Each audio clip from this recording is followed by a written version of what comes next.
6:23, welcome back to Sunrise. Today, President Obama meets face-to-face with Republicans, including Senator Mitch McConnell, now in charge of Congress, with both sides saying they're willing to work together. However, we're already seeing signs this isn't going to be easy. They want to focus on jobs and energy as the president comes under pressure to fix immigration. He's promising more executive orders by the end of the year. Republican leaders are warning him not to.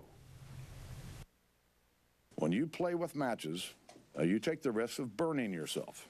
And he's going to burn himself if he continues to go down this path. If they were in the House to take up and pass the bipartisan Senate bill later this month or next, then the president wouldn't have to act at all. On foreign policy, key Republicans say they'll give the president broad authority to go after ISIS in Syria, and we could see another showdown over the health law. Republicans say they are set to repeal Obamacare. Some folks still don't think I spend enough time with Congress. Why don't you get a drink with Mitch McConnell, they ask. Really? Why don't you get a drink with Mitch McConnell?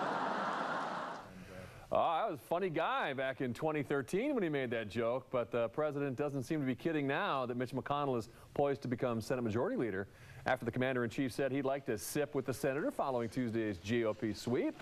Kentucky's bourbon industry is abuzz trying to make that summit happen.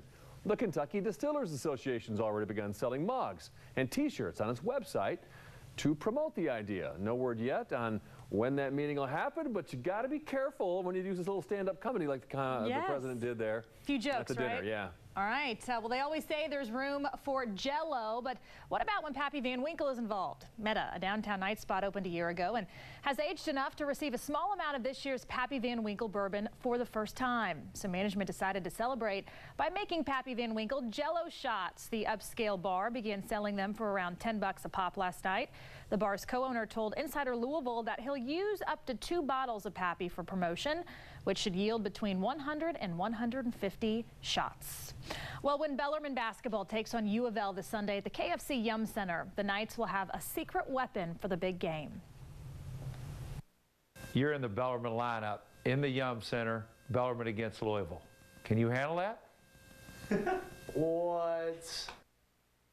Love that reaction there. Head coach Scotty Davenport surprised 15-year-old Patrick McSweeney at his home with the pair of basketball shoes he'll wear for Sunday's game. Patrick has battled leukemia for most of his young life and has a treatment scheduled in Philadelphia after the matchup, but the Patino Foundation has stepped in, covering the cost of the hotel, even the plane tickets for Patrick's family, so they don't have to drive 11 hours. Both coaches asked fans to cheer on Patrick as he attempts to score the first points of the game.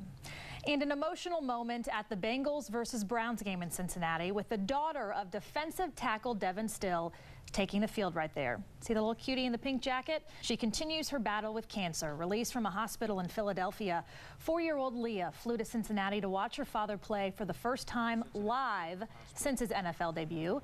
The Bengals announced a $1.3 million donation to Cincinnati Children's Hospital and Medical Center in Leah's name. Wow, what a story this morning. It is 6:27. We'll be right back.